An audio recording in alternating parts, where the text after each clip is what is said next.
Hey, what's up guys? It's Sher and how are you guys doing today? How did you guys feel about this week's episode of Black Lightning, which is why we're here today. Let's get straight into this review.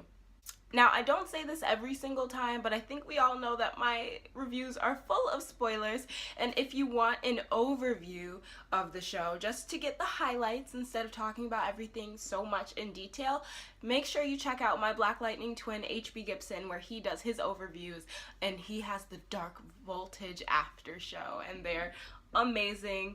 There's so much special effects, and honestly they make me so happy watching his videos, so make sure you check him out if you don't like my long-term styled videos. So check him out because he's amazing.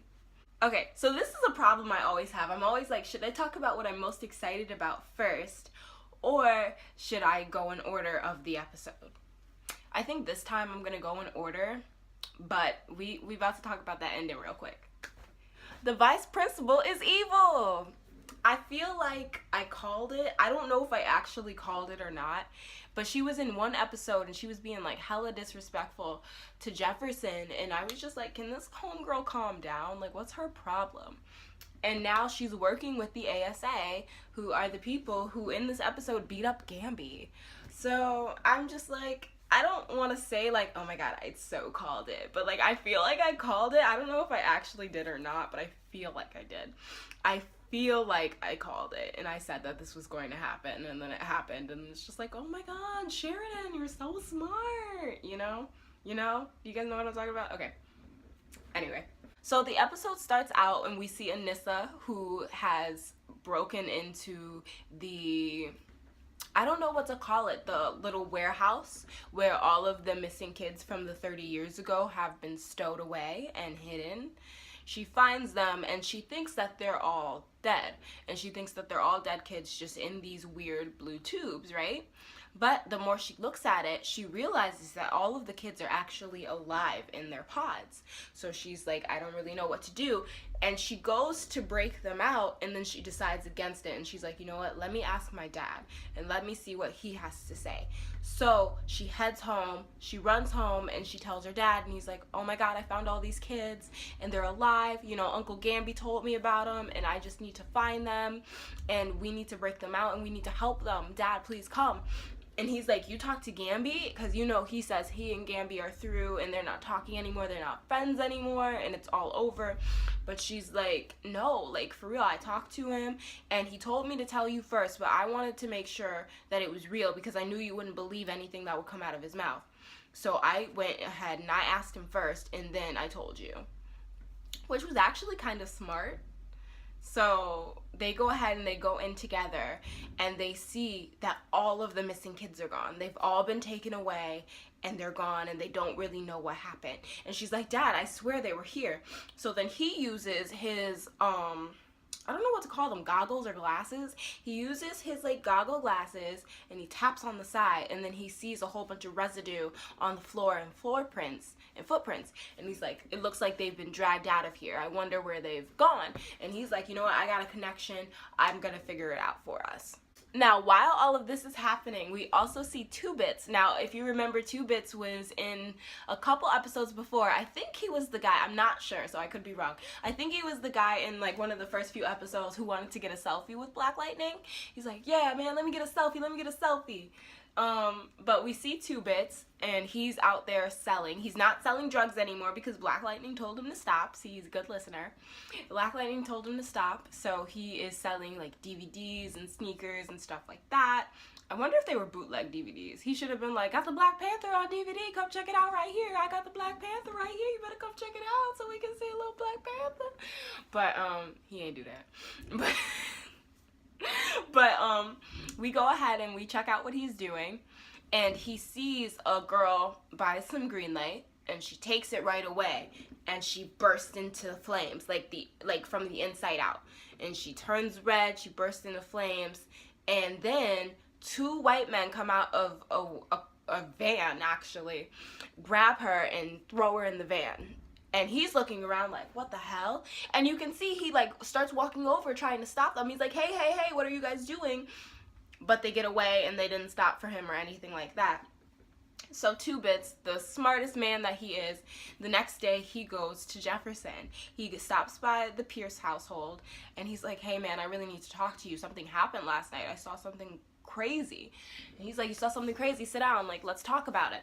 So Two Bits goes ahead and he starts right into the discussion, and he's like, you know, I saw these guys, they picked up a girl who was like taking some green light, she lit up, and then they took her away in a van. And he's like, slow down, how do you know it was one of my kids? And he's like, they were wearing one of those ugly ass uniforms you always have them wearing. And he like rolls his eyes and he's like, just tell me what happened.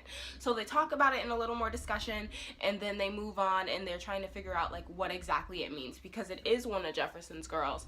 And later on we see her best friend walking around Gambi's his suit shop.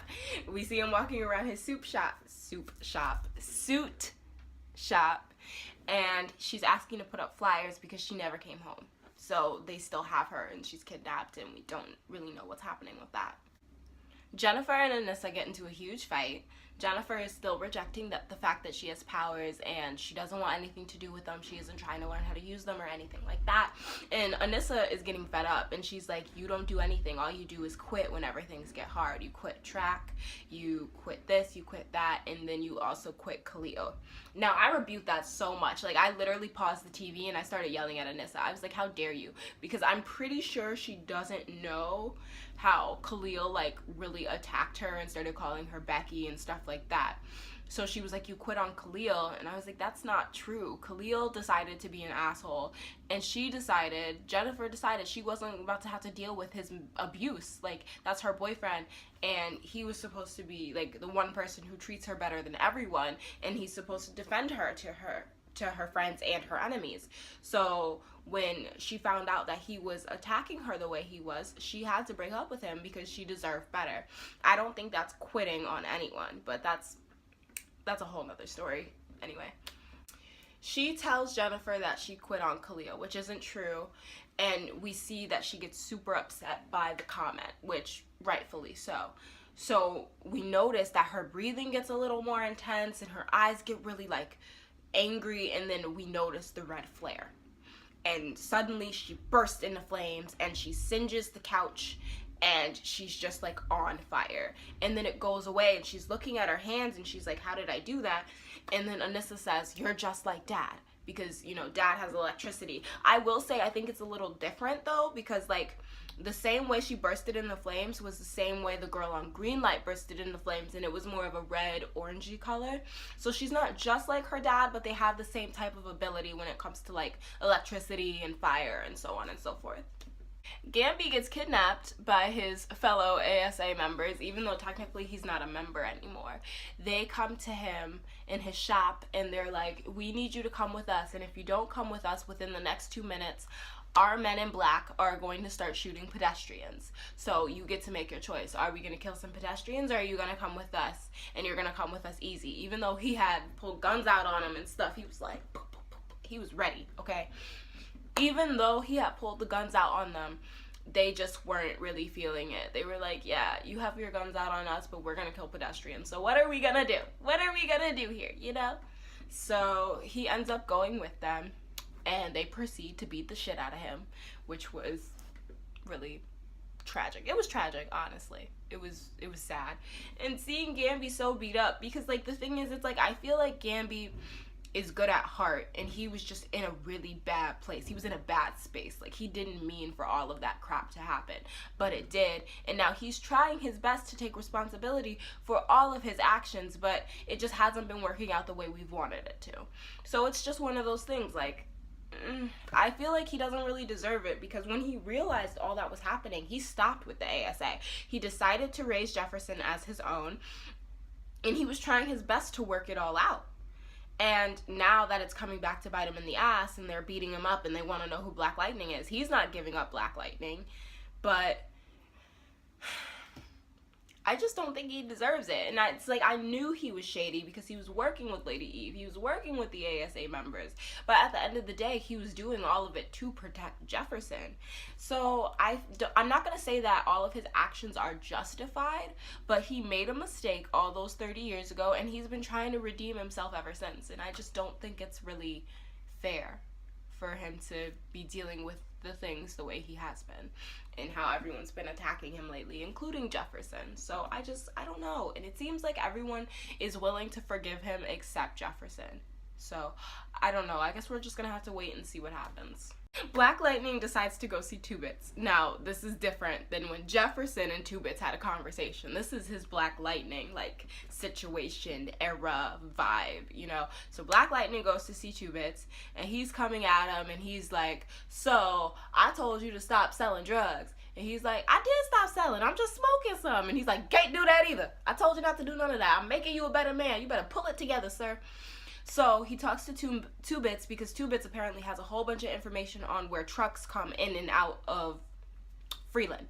So he goes to him and he's like, I need you to tell me about some trucks that were in this area around the warehouse. Like, what happened? He's like, I saw them come in, but they didn't leave the city. They did not leave the city. So they came, they took some stuff out of the warehouse, but it didn't leave the city. So they're somewhere in Freeland, all these kids. He didn't know what they had been moving, but he did see them get moved. So they're out there, they're having a conversation. He's like, stop selling drugs, stop smoking, be a better man, da-da-da-da-da. And then this woman drops a microwave, and he tries to get it on Black Lightning's head.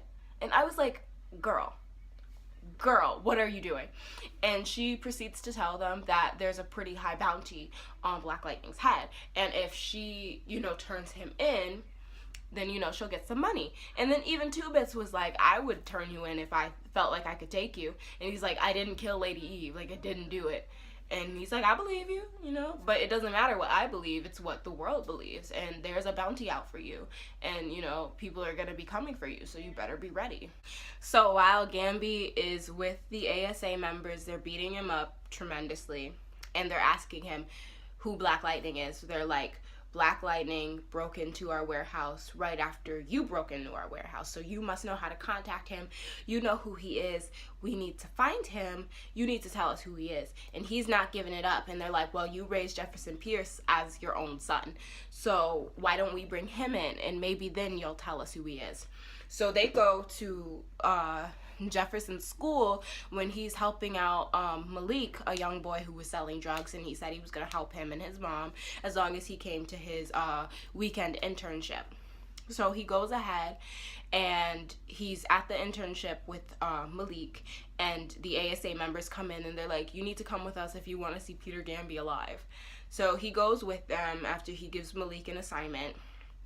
And they take him down to another abandoned warehouse. They have a gun to his head and they're like, we need you to tell us who Black Lightning is, or you need to get Gambi to tell us who Black Lightning is, or you're gonna get shot and we're gonna blow your brains out and you should be really scared right now. And Jefferson knows that he can't reveal himself, not at a time like this. So he ends up using the electricity that he has and he shuts down the lights while Peter and Jefferson take out the two assassin gangster guys. The assassin gangster guys, just the usual in Freeland, that's what happens all the time. So they go ahead and they take down all of the bad guys, and Jefferson gets Gambi out of there after he dramatically falls into his arms unconscious and all that. And they have a nice little heart-to-heart after that. They're kind of like, hey, I'm really sorry, but, I learned some more information. And Jefferson is just like, you need to rest. You need to just relax, and we're going to get you better. It's going to be fine. We just need to get you better. You need to relax and rest. And he's like, you need to find the squatter. You need to find the man who is telling the ASA members who all of the kids with powers are. And when you find him, then all of the kids will stop being abducted, because they're abducting new kids. When the girl got kidnapped and put into the van, she was brought to them because she was showing off powers after using green light. So apparently not everyone gets powers when, green light is being used. So remember the guy who picked up the urinal and chucked it at Jefferson? Apparently that doesn't happen every single time, but it's just it's the new crack to normal people. And then for other people, it gives them superpowers. So it's starting the new generation. And probably if those kids that have been kidnapped have kids, those kids will have powers as well, just like Anissa and Jennifer. Just like how Jefferson's father probably took the docile pill, and that gave, you know, Black Lightning his powers. So it's just one of those things where it's like, if it continues, there will be more metahumans, and they're trying to stop the metahumans from happening by kidnapping them. I don't really know. It hasn't been explained just yet, okay? But we're figuring that out. We're figuring it out. So the sister Pierces, the lady Pierces of the family, all go to the doctor's office, and they give Jennifer an MRI. At first they think that the MRI machine is malfunctioning, but then Anissa gets in it and everything looks fine. So when Jennifer gets back in it, they notice that her MRI is kind of different, and it shows the fact that Anissa is like pretty much like normal on the inside, while Jennifer is showing off pure energy, and she's like a generator, so she creates energy. And because of that, I don't really know what that means, you know, I'm not even gonna try to pretend like I know what that means, but she creates pure energy. So that's what she does. And I don't know why her energy comes out like fire, but I guess fire is a form of energy, so I guess, you know, it be like that sometimes, you know. It's just what's happening right now, you know. At the end of the episode, we see the ASA member, the head guy, talking to the vice principal, and he's telling her that Jefferson Pierce is Black Lightning and you need to take him out. I don't know what that means. I don't know what her plan is. I don't know what she is going to do with this new information that she has. I really wish I did, but I don't know. And I can't wait to find out. I mean, I didn't see any of this coming. Like, I don't know what to say. I didn't see any of this coming. So I don't know what's going to happen next, but I'm really excited to find out what. What do you guys think is going to happen? Please, please, please leave a comment below. You guys have been killing me with no comments lately. So please leave a comment below. Tell me your favorite part of the episode and what you think is going to happen next week. Okay? Okay? That's your homework for this video. Just leave a comment. Tell me what your favorite part of the episode was. Or your favorite part of my review is. So you can do that too. Okay? Okay? Okay? Okay! I hope you guys enjoyed this video. Please like, comment, subscribe if you want to. It's all fun and games here, and I will see you guys next week. Or you can check out my Shadowhunters review, which is probably already posted. Okay, love ya. See ya. Bye!